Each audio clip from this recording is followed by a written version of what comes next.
Hello, everyone.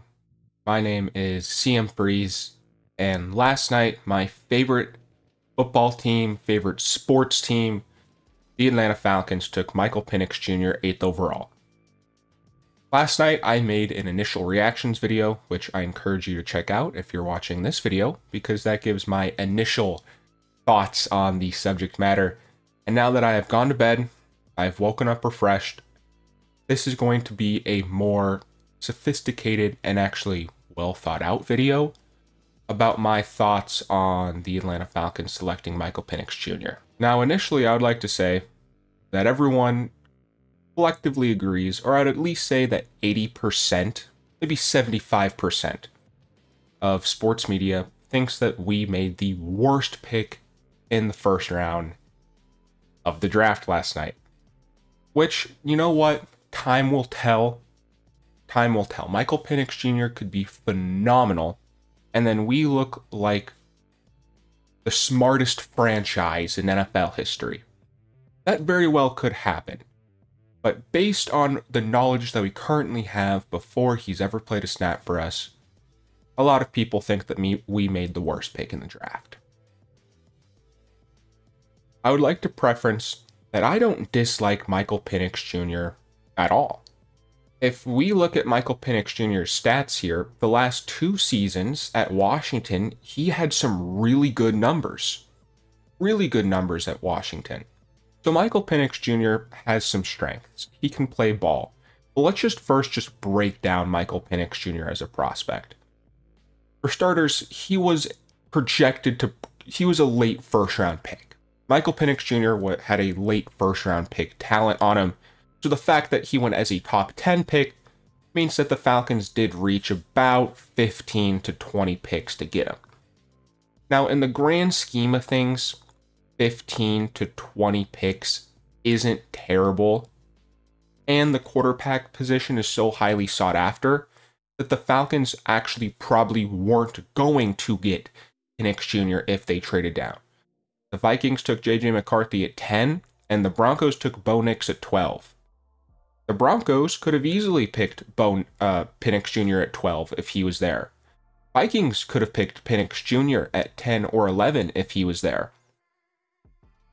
The Falcons were on the assumption that Penix Jr. was loved by the teams behind him, and if they traded down, they weren't going to be able to get Penix Jr. So they had to reach for a player that has late first round talent, because he wasn't going to be there because teams that needed a quarterback now drafted him. This is a luxury pick for the Falcons, a pick for the future, but we'll get on that in a second. Penix Jr., like we just said, he was a reach, but in the grand scheme of things, it wasn't a crazy reach. Penix Jr. does have big medical history. And yes, the last 2 years at Washington, he hasn't had any injury. But his first 4 years playing, look at how many games he played in. 3, 7, 6, and 5. He had 2 ACL tears and 2 shoulder injuries. Yes, he's been healthy the last 2 years. I'd also like to point out that he has been playing at a phenomenal situation in Washington the last 2 years. Washington has one of the best O-lines in college football. Best O-lines in college football. Michael Penix Jr. also got the ball out very fast, and Washington played to this injury history.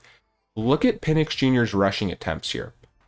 35 for 92 yards, and this year, Penix Jr. only had 8 rushing yards. 8 rushing yards. Penix Jr. is a true pocket passer. You watch his tape in Washington, he would drop back and he was a gunslinger. He would let that baby rip. He has a phenomenal arm, great cannon, really good accuracy. But his big issues is that he doesn't do well outside of the pocket. So his he has decent pocket presence, but instead of being able to navigate the pocket, he really just lets it rip. You watch that game against Michigan, and when there was pressure in his face, he didn't have the best of accuracy. He did not look good in that Michigan game. Michigan was constantly getting pressure to him, and he made bad throws because of it. So Penix Jr. is someone that struggles with pressure, and he also has an issue with throwing the ball in the middle of the field. Penix Jr., like so with his gunslinger arm, loves to throw it on the outside. He'd love to throw it to Romo Odunze on the outside, but Penix Jr. does have issues throwing the ball over the middle.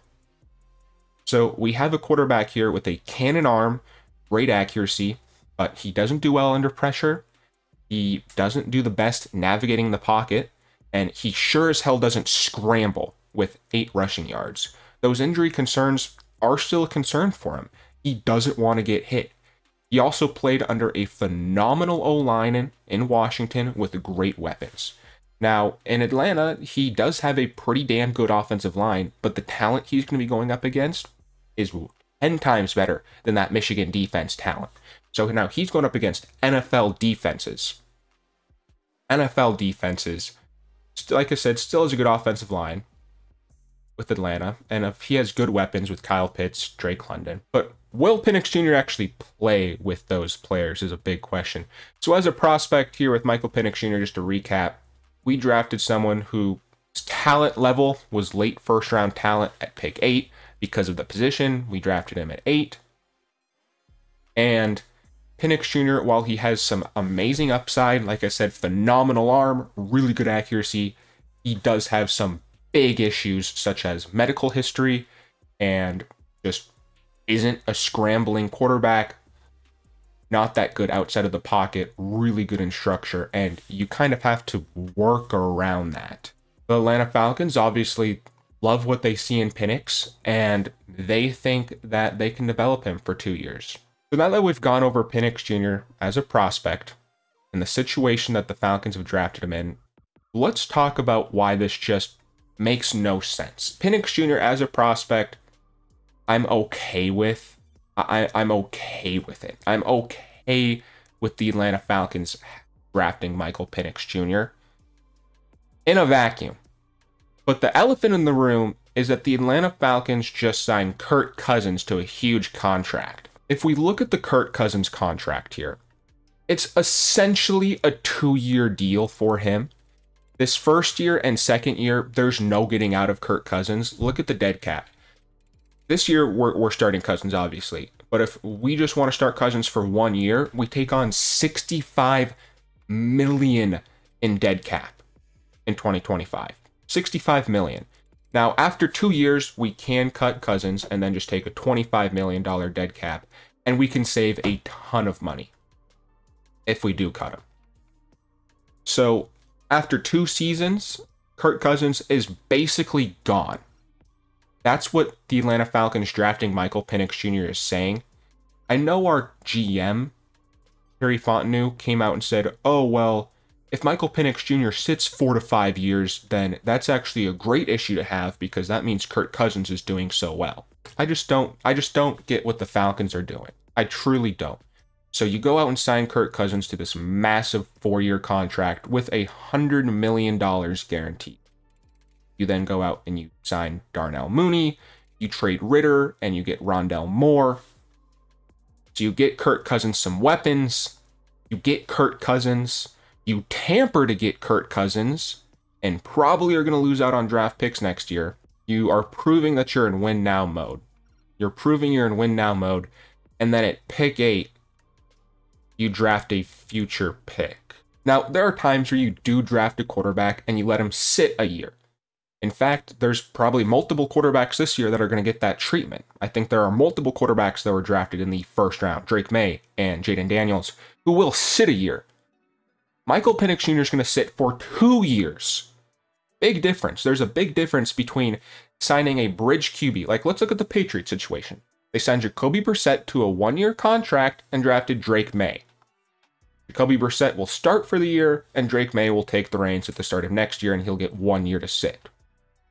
Drake May is also younger than Michael Penix Jr. The Falcons drafted Michael Penix Jr., who's literally going to turn 24 in 2 weeks, and signed Kirk Cousins to a massive contract, at least forcing him to be with the Falcons for the next 2 years. Or I guess if we really want to cut him, we'll then take $65 million in dead cap. Why sign Kirk Cousins to that much? Why give him that much guaranteed money and that big of a contract if you're then going to draft his replacement at 8. Penix Jr. is now forced to sit for the next 2 years, unless, like I just said, we want to take on $65 million in dead cap, but then we're screwing over Penix Jr. because instead of giving him weapons, or instead of giving him defense, he is now going to be in a situation where the team has $65 million in dead cap. $65 million of their salary cap is going to a quarterback who's not even on the team anymore if we cut Kirk Cousins. Kirk Cousins has a no-trade clause, but then again, who would want to trade for Cousins with that big of a contract? The Falcons were already looked at being like, hey, good job on signing Kirk Cousins, but you signed him to a huge contract. Everyone's like, well, you just signed Kirk Cousins, who's coming off an ACL injury, to a massive contract, so then we draft a older quarterback prospect who also has major injury concerns? So if you're the Falcons and you draft Penix Jr., you're saying, well, we can have him sit for 2 years, and if Kirk Cousins gets hurt, then Penix Jr. can come in and we don't have to worry about it. So you're covering Kirk Cousins' injury history with a quarterback that also has a significant injury history. Basically, just what I don't get is if this was truly the pick for Atlanta, why not just not sign Kirk Cousins? Why not screw $100 million guaranteed of your salary cap to Kirk Cousins? I saw a tweet that I think explains it really well.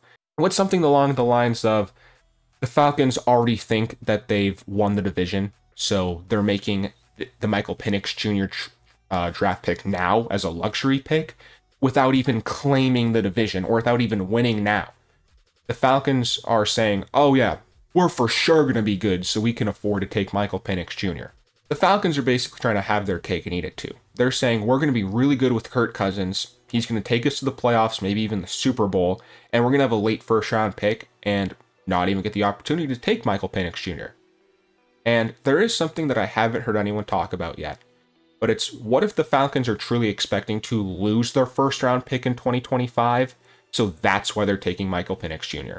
Because the Falcons don't expect to have a first-round pick because of how they handled the Kirk Cousins situation. So you give Kirk Cousins $100 million, tamper with them, then lose your first-round pick in 2025. So instead of being able to have Kirk Cousins for 2024, draft a quarterback in 2025, and in 2024, you draft a player that will help now, such as Rome Odunze or Dallas Turner or Terrion Arnold or Quinyon Mitchell. And now you are being forced to draft Michael Penix Jr. a year early because in 2025 you won't have a first-round pick.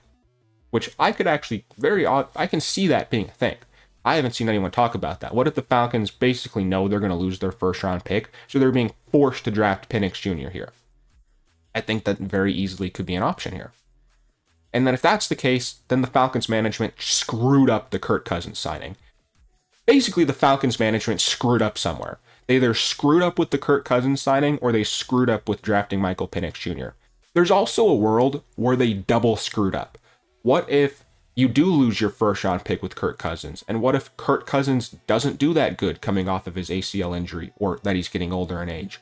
And then what if Michael Penix Jr. isn't good? 50% of first-round picks are busts.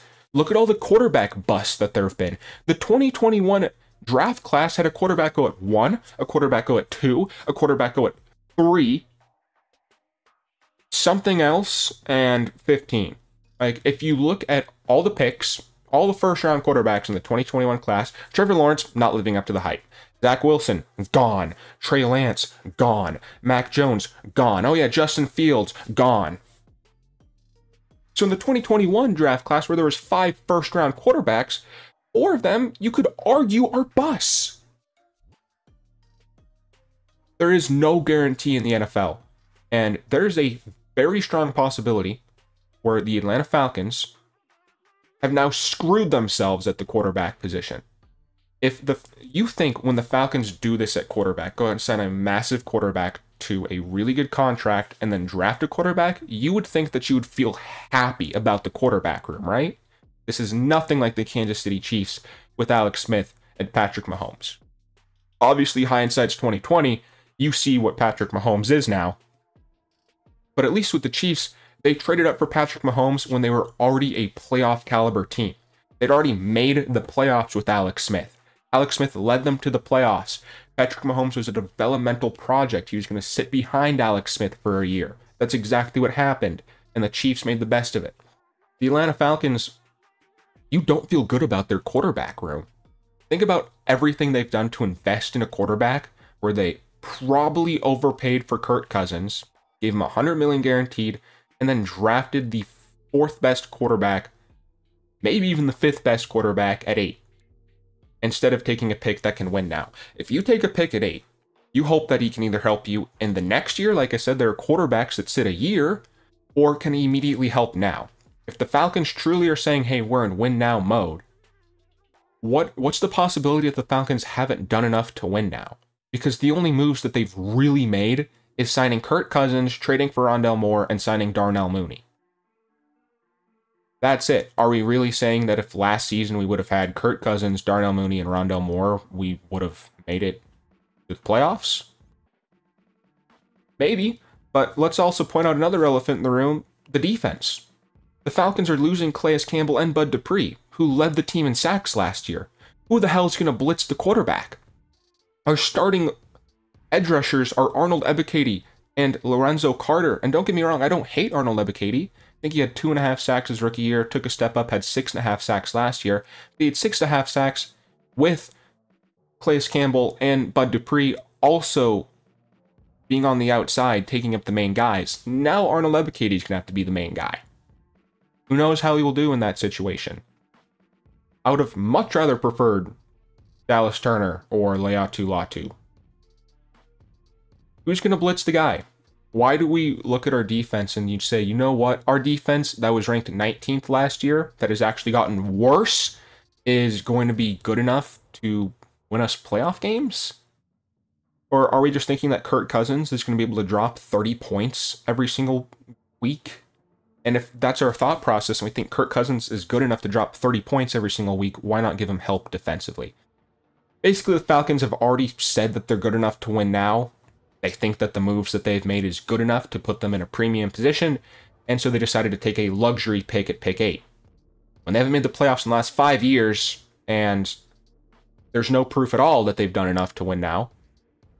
If I'm Arthur Blank, I'm pissed off right now. And let's not even talk about how Kirk Cousins didn't even know this was happening.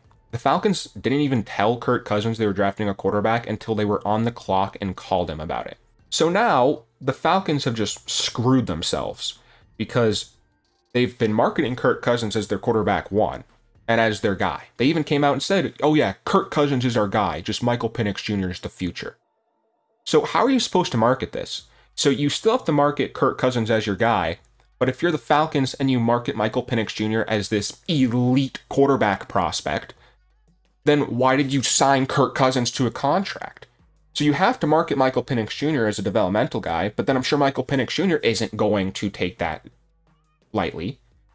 Both quarterbacks here are probably upset. Michael Penix Jr. is now going to a situation where he has to probably sit for 2 seasons, at least 2 seasons. Michael Penix Jr. at least has to sit for 2 seasons. And now Kirk Cousins, he's also has got a target on his back, because if he sucks and doesn't play good, fans are going to be calling for Michael Penix Jr. and calling for his head. So now both of these quarterbacks are put at a disadvantage because of the situation that the front office has put them in. I don't get it. This is one of the dumbest decisions I've ever seen. And yes, maybe there is a world where Kirk Cousins balls out for 2 years. Falcons make it to the playoffs both years. And then they'd cut Kirk Cousins, only take that $25 million dead cap, start Penix. Penix takes the realm, and he plays great for us. And then we continue winning playoff games, and it's an easy transition. There is a possibility that happens, but I would say that's like a 20% chance. I would say it's a 20% chance, because for starters, 1, first-round picks, and especially quarterbacks, you only got a 50-50 chance. So for starters, we only have a 50% chance that Michael Penix Jr. is actually going to pan out for us. Then you got Kirk Cousins, and now he's pissed off. He's also coming off an ACL tear. There's also concerns about Kirk Cousins. I don't have as many concerns about Kirk Cousins as Michael Penix Jr., but I would say I feel only about 75% confident on Kirk Cousins. So I feel 75% confident on Kirk Cousins, and then 50% confident on Michael Penix Jr., and then you got to combine that together. So maybe my 20% chance that this works out is a little low, So let's just bump it up to 30%. I think there's a 30% chance that this works out for the Falcons. I just don't get it. We drafted at pick 8. We had a premium pick 8. Could have drafted a long-term edge rusher for the future. But instead we decided to take a 30% chance that our strategy of Kirk Cousins will play great for 2 seasons, come in and take Michael Penix Jr., and then Michael Penix Jr. will take over the realm. I don't get it. Like I said, also Penix Jr. will be 26. Michael Penix Jr. will be 26 when he first sees the field, which I guess in the grand scheme of things doesn't matter that much. But if he's a developmental quarterback and he's going to start at 26, developmental quarterbacks are typically 21, 22, 23 who are inexperienced. This guy has 6 years of experience and 4 major injuries. He's not good outside of the pocket, too. Is that what we're going to teach him to do, is just feel more confident? Be like, hey, take a year or 2 to recover from your injuries and feel more confident moving around the pocket? Who knows? Maybe. I'd also like to, I know I briefly talked about this too, but our defense, I don't know why we're so confident in our defense. We haven't signed anybody. We haven't signed anybody on defense. Now, maybe there's a move that I'm missing. Maybe we do go out and sign Trey Hendrickson. I would absolutely love that. A lot would be forgiven if we go get Trey Hendrickson. I can promise you that for sure. You know what? Maybe in the second round, the Falcons are thinking about signing or trading up for Jerson Newton, or signing an edge rusher in the second round. You know what? I know that in the second and third round, we will pick up a weapon. We will pick up an edge. But like I said, that's not a guaranteed still. I would feel a lot more confident with Dallas Turner or Leatu Latu rushing the edge rusher than whoever the hell we're going to pick up in the second round. Chris Jenkins? I don't know. I truly don't know. Just, if you're the Falcons, like I said, why wouldn't you either just A, sign Kirk Cousins to this contract and then draft him an immediate help now prospect in Rome Odunze, or give him some help on the defense such as Dallas Turner or Leatu Latu, or why not sign Jacoby Brissett, or hell, even keep just Taylor Heineke and have him start and draft Michael Penix Jr. at 8. Or I'm sure there are a ton of guys that you could sign a 1-year contract to. I know Ryan Tannehill, I think, still out there. I think there's a lot of quarterbacks you could have gone and signed a 1-year contract to, and then just have Penix Jr. sit behind him. Look at what both the Commanders and the Patriots are doing. The Commanders took Marcus Mariota, and Jaden Daniels going to sit a year behind him. And the Patriots took Jacoby Brissett, and Drake May is going to sit a year behind him. I don't get it. We decided to just double dip on quarterback, but in doing so, there's an option that we can double fail, and this is I think, last hurrah move. I think Terry Fontenot is doing this to try to save his job, but if you're Raheem Morris, I don't get why you're willing to take a 30% chance at pick 8. I don't get what the coaching staff is doing, because this is a move that if it fails, everyone's gone. Raheem Morris, if this fails, he's gone, and he's never getting another chance as a head coach. Perry, he's gone if this doesn't work out. So if this doesn't pan out, if Michael Penix Jr. isn't good, everyone in the Falcons front office is gone. They all lost their jobs. So I just seriously can't believe that in Raheem Morris's first draft as a Falcon at pick 8, he's willing to risk it all on Michael Penix Jr. Like I said, he's not a terrible quarterback prospect, but he's a late first-round talent that we were willing to reach for at pick 8, reach at a position we didn't need because we had Kirk Cousins. What happens if Rome Odunze becomes an absolute stud? That's all anyone's going to talk about. What happens if Dallas Turner or Leatu Latu get 10 sacks? You know when the last time the Falcons had a 10-sack pass rusher is? I don't know. Oh, it was Tack McKinley, I think, 6 years ago. We haven't had a 10-sack pass rush in the last 5 years. If one of these rookies comes out and gets 10 sacks in the first 2 seasons, we look like morons. I don't know. I just think with what we did, like I said, I think there's a 70% chance it fails and a 30% chance it succeeds. I think Rome Odunze or Dallas Turner would have been a significantly better chance of succeeding for this Falcons team. But anyways, I'm just rambling on at this point. I believe I've made every single point that I want to make. This pick just doesn't make sense to me. I see what their envision is. I see what their plan is, but there's just so many flaws with it. You've now pissed off Kirk Cousins. Michael Penix Jr. probably isn't happy that he has to sit for 2 years as well. He's going to be 26 when he first starts. I see what the envision is, but now Kirk Cousins also, he signed a 4-year contract. He's now thinking to himself, well, shit, there's no way I'm making it to the year 4 in my contract. He's probably thinking for sure he's getting cut after 2 years. Look at Rodgers. Rodgers had back-to-back MVP seasons, and the Packers were still going to deal him. Yes, they dealt him the year after, but now Kirk Cousins is thinking to himself, damn, I got to play fucking perfect because my replacement's in my rear. I don't get what the Falcons are doing, and I really hope they prove me wrong. I hope I look like an idiot, and I do hope that 30% chance works out. I truly do. I hope everything works out how they intend it to do. But I think that there's a better chance that everyone loses their job than everything works out how it's intended to do. Anyways, guys, thank you all so much for watching. As always, please leave a comment down below on if you agree or disagree with my video.